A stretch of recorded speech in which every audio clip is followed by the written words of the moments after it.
सारंग पंडिता भेटी संगात धर्म निरोपण. सारंग पंडित प्रतिष्ठानाहून देवगिरीशी काही आपलेनी कार्य आले. सरीसे देमायसे लखुवैसे भूतानंदाची लेकी एकायसे मुकानंद असती. सवे घोडे उगाण्याचा बैल भाड्याचा तव गोसाव्याचे येळापुरी ऐकले. तिथं बाजारामध्ये ऐकलं की स्वामी आलेले आहेत. मग दर्शना आले.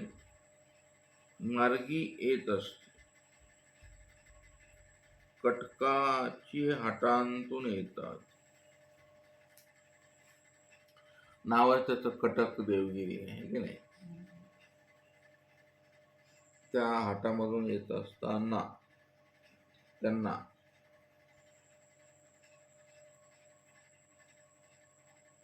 तो महादेवपूर घाटी आंबेवाणियाची विकत असते.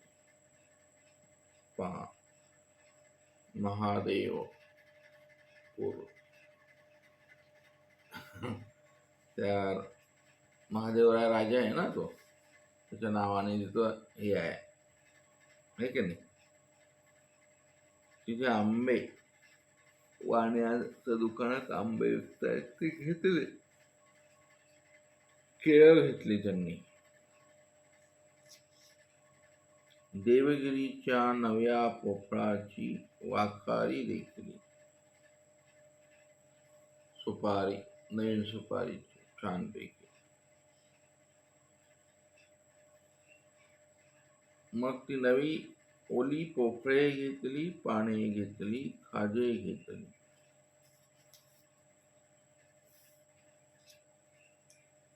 सगळं त्यांनी दुर्डी भरली. एक मोकानंदापाशी दिली. ऐसे नागझरी आले. नागझरी आहे का वेरूळच्या तिथे. देमाई साते म्हणितले देमाई येथ स्नान करू जेऊ मग जाऊ. देमाई आता हे मागचं सगळं तुम्हाला चरित्र पाठच आहे. देमायसाला म्हणतात तिथं आपण आता फ्रेश होऊन जाऊ.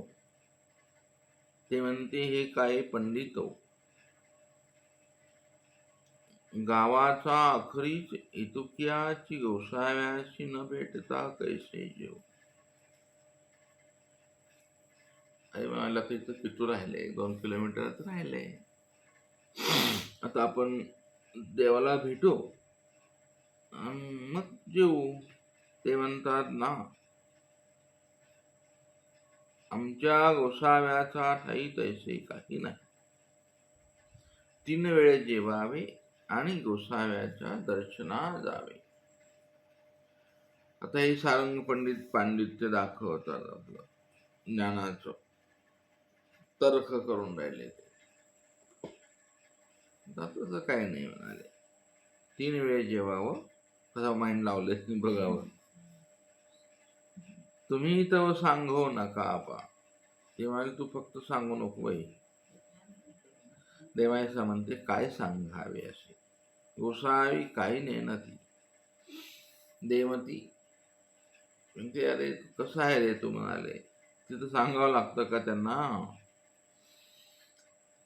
ते सर्व सांगतात. कळतं त्यांना सगळं बाळा. तो मोकानंद आणि लखुबाईशी म्हणितले देमायचे सरपरते. जाणती ते तैसेची परी तुम्हाहून सांगू नका. ते 2 जण म्हणतात. तू ग बस म्हणाले. चबरे माहित आहे म्हणाले. जाणलं मला पण माहित आहे. हा मोकानंद हुशार दिसतो. तो जाणती ते तैसेच मला पण माहित आहे म्हणाले. तू ग. पंडित भुकेला ते भुकलेल पीत करते. हा एक नवीन सिद्धांत दिसतो. जसं पित्त प्रकृती असते त्याने उपाशी राहायचं नसतं, त्याचं पित्त वाढतं. येऊ द्या. मग गोसाव्याच्या दर्शना ऐशीची पुढा भूक सोनी कैशी जाऊ, हा दुसरा तिसरा मुद्दा त्यांनी मांडला. मुखानंद किती हुशार आहे. परंतु देवाच्या दर्शनाला जायचंय तर उपाशी राहून कसं जावं म्हणाले आपण. आणि काही बाईशे लवकरी जेव घालती, लोकबाईस म्हणतात. बरं, दोघे म्हणाले हा विषय. आता हे लोकबाईसांचं वाक्य म्हणाले, गप ग माई म्हणाले, गप तू. बाईशे लवकर जेव घालील का आपणाला. बायांमध्ये असतोच हे. बाईसाचं तिचं काय वाईट आहे, काय वाकडं आहे. पण नाही, तुम्हाला बाईसा कारभारी नाही ना म्हणाली थोडक्यात. आणि ती काय लवकर जीव घालणार आहे का आपणाला. मग झाल देमायसा आता शांत बसल्या. आणि मग त्या नागझरीला सारंग पंडितांनी छान आंघोळ केली. संध्या सारली, रोटिया केल्या, केळाचा मोह तूप रोटी आपण जेवू बैसले. मग सगळं रोटियाची सकले निबर रोटी केळ्याची आसाली देमायसाशी घातल्या. एवढा कठोरपणा आणि परकेपणा दाग आहे याच्यामध्ये. त्या तिला दिलं देमायसाला. आपण लवकरी जेवले, अंचवले, तांबूळ घेतले, अंगिया केल्या, टोपऱ्याचे बाले दर्शना लागी आसू बांधली टोपीला. सारंग पंडित म्हणितले, देमायशी तुम्ही मागिराकडून या. घोड्याचा अवगू सरिसा केला. मुखानंदाचाला घोडं घेतलं, पुसले, घोड्यावर निघाले. मुखानंद जोडी घेतली, दोघे निघाले. सरशी लखुबाईशी निघाली. मग ती देमायसा कडक चपाती, जेवताना उशी लागणारच आहे. केळाच्या साली, म्हणजे जुन्या काळामध्ये केळाच्या साली खायचे लोक, आपण त्या टाकून देतो. असं फरक आहे काय. म्हणजे आताच्या काळात तर केळं खाऊच नाही, ते सरळ त्या बुडवलेल्या असतात त्या पाण्यात. कठीण काम आहे तर. त्या काळाची केळं, त्या काळाच्या केळाच्या साली तिला दिल्या बिचारीला. रोटियाची शकले तुकडे ते चावती ना, त्याने तया उशीर लागला. आणि इकडे मग सारंग पंडित पुढे आले. गोसाव्याशी भेटी झाली. मग दंडवते घातली, श्रीचरणा लागले. सारंग पंडिते पोपळे, केळे, आंबे, दीड रोटी दर्शना केली स्वामींना. आणि भेटी सरली. भेटीचा विधी संपला. मग सारंग पंडिती बसले स्वामींजवळ. सर्वज्ञ म्हणतात, तुमचे कोणी मागे असे. आपल्या देवाचं सर्वज्ञत्व प्रगट होत इथे. तो कोणी मागा आहे का. ते म्हणतात जी देमायशी असते. तेवढ्यामध्ये त्या आल्या देमायसाबाई. आणि मग त्यांनीही स्वामींच्या दर्शनाला विडा पोफळ असनावर ठेवून नमस्कार केला, दंडवती घातली, श्रीचरणा लागली. गोसावी मग त्यांना बैसा म्हणितले. बसा. त्या बसल्या. स्वामी तिला म्हणता, हे काय नेमती, तुम्ही इथंच येत माघारे राहिलं ती ते काय. हे पुढं आले, इथं तर नागझरी आहे म्हणाले, तुम्ही का मागा राहिला. जीजी म्हणाले, रोट्याची शकले चावतीच ना, म्हणून उशीर लागला. देमती सरळ म्हणायच्या बाई आहे. तेव्हा मला आहे नाही असं असं दिलं म्हणाले जेवायला. सर्वज्ञ म्हणता, रोटियाची ची शकले काहीशी नेमकी. मला नाही कळालं म्हणाले सर्वज्ञ, मुदामच म्हणतात. मग देवांशी मागील अवघाची वृत्तांत सांगितला. सारंग पंडिताची उपहार कथा सांगितली आणि ती सांगत असताना सारंग पंडिताची वास पाहती. सारंग पंडित देमायसाची वास पाहुनी गळ्याकडे अंगुळ्या लावून शिरच्छेदवत दाखवते. गपनाक मुखच कापून टाकेन म्हणाले.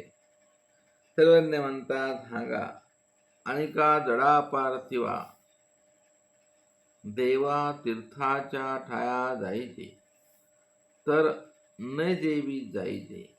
एवढं ज्ञान नाही का म्हणाले तुला? आता स्वामींची भाषा कशी आहे? आणि का जडा पार्थिवा देवता तीर्थाचा काही जात असताना न जेवीत जातात म्हणाले. तीर्थ उपवास कीजे, देव पाहिजे मग जेवी, असं सिद्धांत आहे ना म्हणाले तिकडं पण.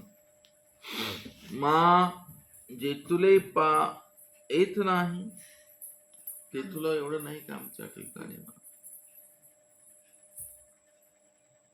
आता हा सिद्धांत आपल्याकडे आहे, पण किती घ्यायचा आणि किती नाही घ्यायचा ते ठरवायचं आपण. ते तुला पा येत नाही तर सांगा धर्म, धर्मापुरतेही नाही. सांगा धर्म तरी तुला कळतो का म्हणाले सारंग पंडित. सांगा धर्म नावाचा विषय काळानुसार बदलत राहतो, वेळेनुसार प्रसंगानुसार तत्वच पूर्ण बदलत राहतो.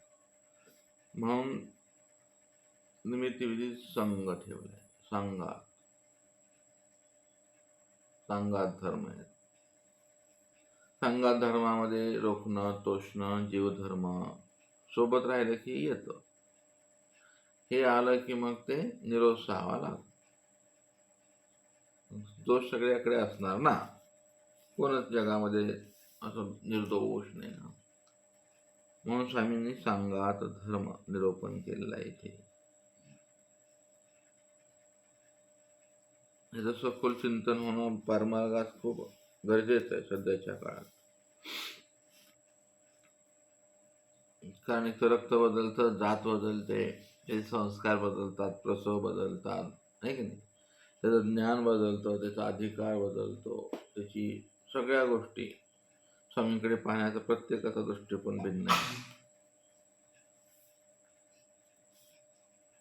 कुणी असे नाटक करून स्वामींना असं अगदी कर्मकांडात टाकतात. हास्यवळे करणे काय, डोक्याला बांधणं काय, 4-4 वेळेला कपाळा पुसणं काय, एक विषय 10-10 वेळेला उलटा तिलटा करून करणं काय, पालती मांडी घालणं काय. अरे अरे अरे अरे अरे, हे उदाहरण सांगतो तुम्हाला. इतका कर्मकांडीपणा. आज कोणता दिवस आहे, अमावस्या, पौर्णिमा, आणि मग ते सगळं अगदी बामणाच्या पुढचं लिहिलेलं असतं तिथं. हा सोमवार, ती अमावस्या, शनी अमावस्या आहे. अरे बापरे, नपाळतो असा इतका बाऊ केला कर्मकांडाचा आपल्या इथं. ते सांगा धर्म कळलाच नाही. स्वामींचा धर्म कळावा लागतो, मग सांगा धर्म कळेल ना. ते म्हणजे आज औषध नाही घ्यायचं, ताप आली तर नाही. नवरात्रात औषध नाही घ्यायचं, गोळ्या नाही घ्यायच्या, पाणी नाही ओलांडायचं, हवा नाही घ्यायची, सूर्यप्रकाश नाही घ्यायचा. सगळं देवतेचं सामर्थ्य आलेलं असते माझ्या त्याच्यावर. हा मस्त बसतो. ही कर्मकांड आणि ही बऱ्यापैकी स्थिर झालेली आहेत, चांगल्या प्रकारे स्थिर झालेले आहेत आपल्या संप्रदायामध्ये. की ज्या स्वामींनी त्याच्यावर घणाघात केला तिथं तो न कळाल्यामुळं ही कर्मकांड अशी आली. देवतेचं तोंड नाही पाहायचं. काय होणार आहे पाहिल्यावर? देवाच्या जवळ नाही जायचं, ओढा खालून नाही जायचं, पता नाही काय काय काय काय काय काय सांगा धर्म आहे. लय गोष्टी. ब्राह्मणाच्या पुढचं झालं ते आता, आणि त्याला धर्म समजला जातो. काय बाबा, काय आचारनिष्ठ आहेत, जा, गेलं ते दुसरीकडेच जातं ते. ते ऐकलं की मग ह्याला बरं वाटतं. मग कीर्ती कीर्ती कठयाची परिवर्ती, त्याला आपले फळ देवता. स्वामीने ते पण सांगून ठेवले. लय बाबाचा मार्ग कडक. म्हणजे दुसऱ्याची व्यावृत्ती केली. काय मार्ग चांगला आहे बाबा हा, म्हणजे दुसरा नाही नालाय काय दोष लागला तुम्हाला, असं असं ते सगळं भानगडी होतात. याला आपण चांगलं म्हणले तो वाईट सिद्ध झाला ना, मग ते झालं भक्षण, झाला तुम्हाला पुढचा कार्यक्रम सुरू झाला.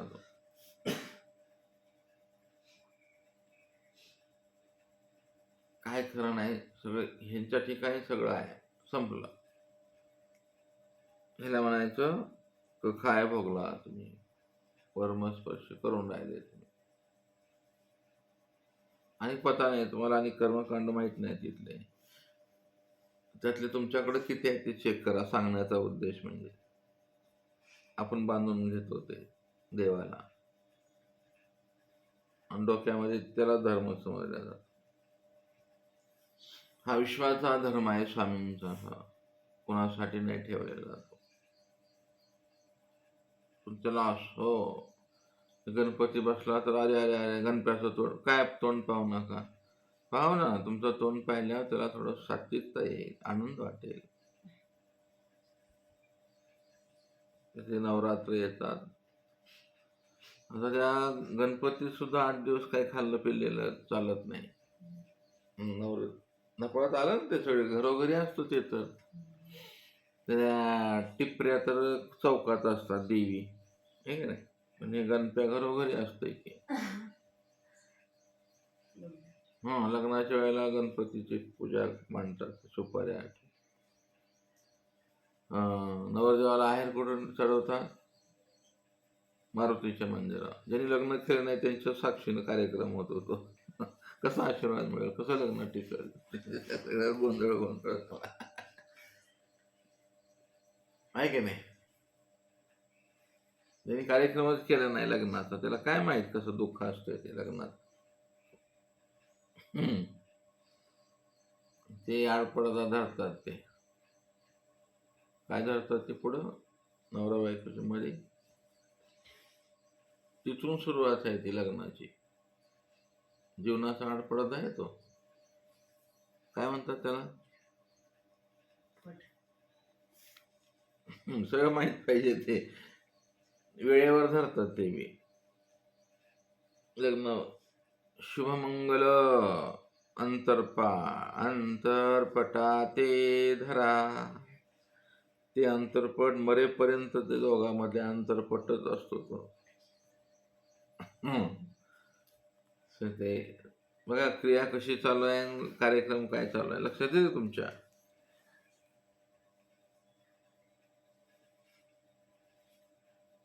फार कठीण आहे तो.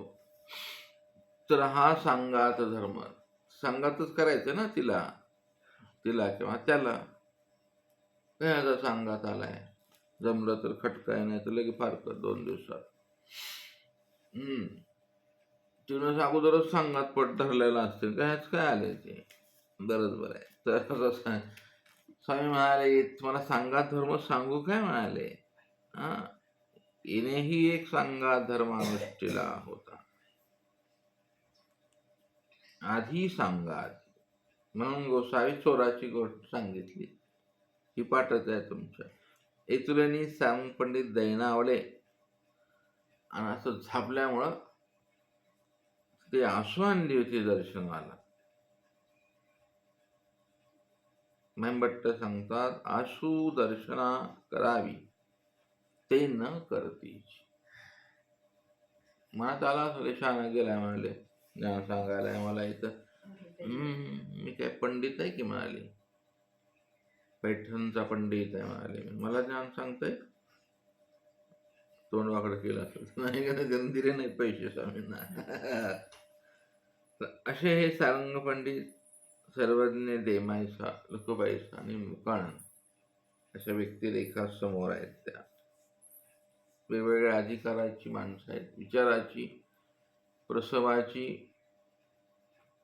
संस्काराची. संघा धर्मामध्ये हे सगळं म्हणून मार्ग सांभाळणं खूप कठीण. एकांतात राहणं खूप सोपं असतं. एकटं राहतो ना आपण, कसे वागा, कसे राहा, लाज नाही, इज्जत नाही. कुणी विधी पाहिलाय का? ओतंबा नाही ना तुम्हाला, मोकळा राहतो तो. इथे ओथंबा डाव पाहत असतो तुमचा. स्वामीने सांगितलं आपण ओथंबा आहात. संघात धर्म म्हणजे ओथंबा लागतो. गुरुश्रद परिवार सगळं पाहत असतो ना तुमचा आचार विचार. इथं सासूरवास आहे. नित्यविधी काय माहेर ना, नित्यविधी सासू.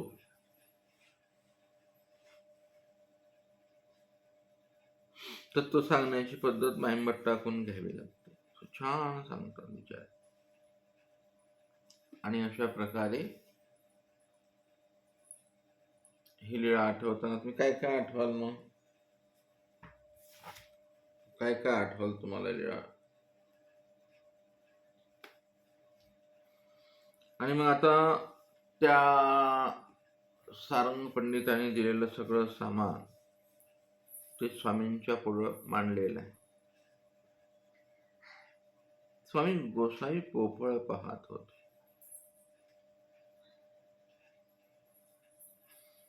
स्वामींचे नेमकं नव्या सुपाऱ्या स्वस्त असतात. ते स्वामींनी पोफळ घेतलं. मला हे नवीरास श्रीकरी पोफळ घेतलं. स्वामींचा श्रीकर दिसला होता. त्या सगळ्या वस्तूमधून घेतलेला पोपळ सुपारी. सर्वांनी म्हणतात, पांड्या हे पोपळ कैसे असेल, शुद्ध की अशुद्ध? कसं आहे म्हणाले, किती छान सुपारी. वरून सगळं छानच असतं. मस्त डोकी केलेली असते, मस्त छान क्षौर केलेलं असतं, मादने केलेलं असतं. दिसायला काय अर्थ नाही. अंतरंग चाललंय आता सर्वज्ञांचं. साधकाचं अंतरंग बाहेर आणि आत कसं असते त्याचं उदाहरण घेऊन स्वामी म्हणतात, सारंग पंडितची सुपारी कशी आहे भाऊ? ते म्हणले बेस्ट आहे, चौकट आहे, नवी राशीची आहे, निवडून आणलेली आहे, सर्वोत्तम आणलेली आहे. पहा कसे शब्द आहेत ते पाठ करायचे. चौकट आहे, नवी राशीचा आहे, आणि त्यातल्या त्यात मी स्वतः हाताने निवडून आणलंय आणि सर्वोत्तम आणलेलं आहे. सर्वज्ञ म्हणतात, इथून चौकट नव्हे निके नाही. असं म्हणलं तर आम्हाला माहिती आहे म्हणाले खराब आहे. ते म्हणजे नाही नाही नाही नाही, ते तर एकदम चौकट आहे म्हणाले, शुद्ध आहे, निर्मळ आहे. सर्वज्ञ म्हणतात होड काही, म्हणतात लावशरत्न. मग गोसावी दृष्टीच्या खुणा आसू दाखवीत म्हणे. सर्वज्ञ आहे. पगडीमध्ये असलेला तो कवडा ते घ्यायचं आहे स्वामींना आता. ती जी आसू ठेवलेली आहे त्यांनी, त्याचा अर्थ उपेक्षिला पदार्थ, विचार, विधी. काय काय उपेक्षा होते आपल्या जीवनात माहित नाही ना तुम्हाला? माहित असतं. आपल्याला असं वाटतं मनातल्या मनात दाबून ठेवतो आपण ते आलेल्या विचारांची उपेक्षा. लय गोंधळ आहे. स्वामींनी ओळखलेलं आहे ते. त्यांनी ते ओळखलं, म्हणाले हो हो देऊन टाकू म्हणाले. तर हे आसू जाय. चांगली सुपारी निघाली तर, वाईट निघाली तर जाईल, चांगली निघाली तर मग तुमची. असं हो जी म्हणाले. ठीक आहे, काय हरकत नाही, ही तर गोसाव्यांचीच आहे ना म्हणाले. मग गोसावी आंघोळीच्या चीप करोनी फोडली. अशी करून दाबली स्वामींनी ती. लगेच ओठे काळे निघाले. दिवाळे हे काय जी नवी राशीची निवडून घेतली तरी येत पाणी मेले असेल. तिथे पाणी मुरलं म्हणालीच्या, म्हणून तर घाण निघाली. गोसावी मागोते दोन्ही शकली मिळवली. सर्वांनी म्हणाले, पांडे आता जाणा पाहे पोपळ कैसे. ते म्हणतात जीजी आता हे काय नीट होईल, हे नासक, काळ, कुहिटिक, हे 3 शब्द आहेत. नासका विचार, काळी वृत्ती, कुहिटिक संस्कार समोरासमोर जोडले. आपल्या जीवाजवळ हे सगळे असतात.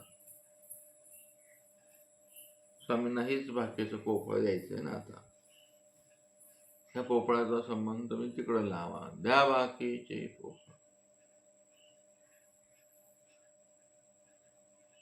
हे असं लिहिल्यामध्ये काहीतरी सांगायचं महिमट्टानं. ते म्हणाले बघा बघा, ते म्हणतात जी आता हे खराबच आहे ना. सर्वज्ञ म्हणतात मग इथून जर निके चौकट म्हणलं तर ते शक्यच नाही. स्वामीने मग बघा बरं का, आता तुमच्या डोक्यातलं जाईल मला ते आसू द्याव्या लागतील बरं. गोसावी मागोते फोडिले ते पाहिले तवांत बरवे चौकट पवळे यायचे निघाले. आणि इथोलेनी ते क्षोभले ठेले. क्षोभले शब्द वेगळ्या अर्थाने येतो. मग गोसावी आसरून घेतल्या, बैसाकडे टाकून घातल्या. सर्वज्ञ म्हणतात बाई इथीच्या उपयोगाने याचा उपहार करा. बैशी घेतली. सारंग पंडित म्हणतात जी हे गोसाव्यांची आसू गोसावीच घेतली. हे आसू मी या गोसाव्याशी कारणे आणली होती, ते मी गोसाव्याशी ओळखवीच ना.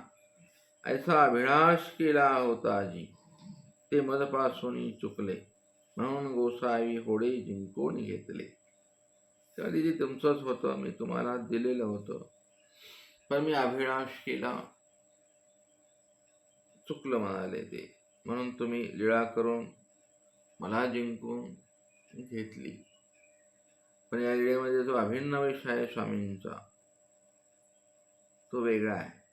ईश्वर प्रवृत्ती कशी आहे बघा त्या सारंग पंडिताबद्दल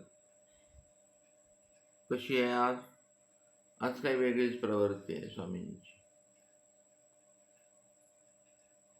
ती घेतल्याबरोबर स्वामी म्हणतात पहा, ज्यांचे 60 वेळेला जेवूनही उपयोगा गेले नाही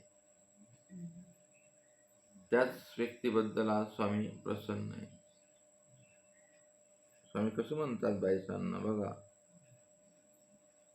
बाईसांकडे पैसे टाकले स्वामींनी. सर्वांनी म्हणतात बाई इथीच्या उपयोगाना याचा उपहार करा. याचा उपहार तर 60 वाया घालवले, पण त्या आसूमधले काहीतरी आहे की नाही. तिथं आणलेल्या सामानात काहीतरी आहे, म्हणजे याचा अर्थ तो उपहार स्वीकारला देवाने, आहे की नाही. नित्य नरकन असायचा हा उपहार आहे सारंग पंडिताचे. हे तत्वज्ञानात कुण्यातरी तत्वज्ञानात आहे. ते नित्य नाचलंय या भोजनाने, या पंक्तीने. त्याचं तिथेच वेश आहे. बैसाकडे पैसे टाकले स्वामींनी, हिसडून घेतले. स्वामी म्हणतात बाई इथेचा उपयोगाने याचा उपहार करा. मला आणा तेल तूप काय साखर आणायचं, आंबेचं आणलेलेच आहे त्यानं, चला करा उपहार. घेऊन या कणिक तांदूळ काय आणायचे ते काय स्वामींना किती लागणार आहे, अर्धा किलो आणलं तर बस. आणि त्यावेळेला एका कवड्यात सगळं यायचं. असू कशाला लागतात तिथं. अशा प्रकारे हे जे पोफळ क्रीडा करून आपलं असलंच आहे सगळं. पोफळ दिला स्वामींना, पण अभिलाष करतो आपण, आहे की नाही. आता तो खूप आवड असतो. चला तसा अभिलाष केला नाही पाहिजे आणि चुकलं नाही पाहिजे आणि तो अहंकार आड आला नाही पाहिजे. नाहीतर ते झापल्यामुळं, खरं बोलल्यावर झापलं, खरं बोललं लागतं मनाला. मग तो यजमान 10 रुपये सुद्धा देत नाही बाबाला. तो बाबाला स्पष्ट बोलतात बाबा तर स्वामीने दिलेलं आहे ना सगळं तुला. ह्याला कोणी दिलंय सगळं?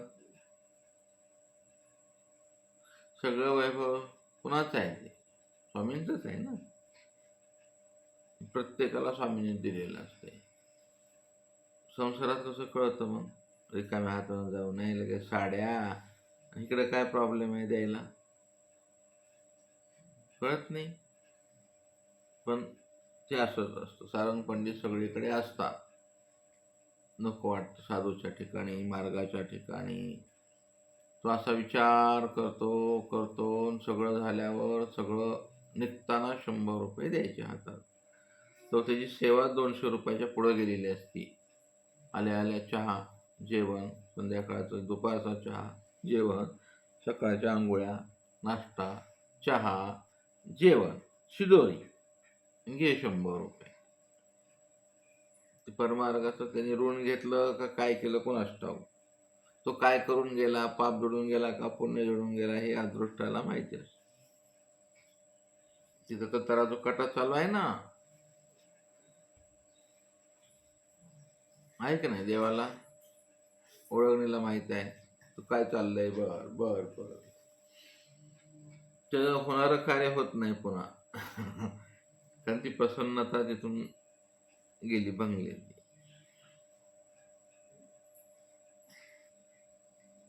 लयच गंमत आहे का नाही.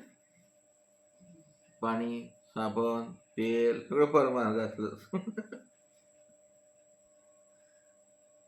फुकट असं असतं ते. कुठला काय गेलं, कसं गोमटं गेलं सांग, कसा उपहार लेखी लागल तो. चल, दंड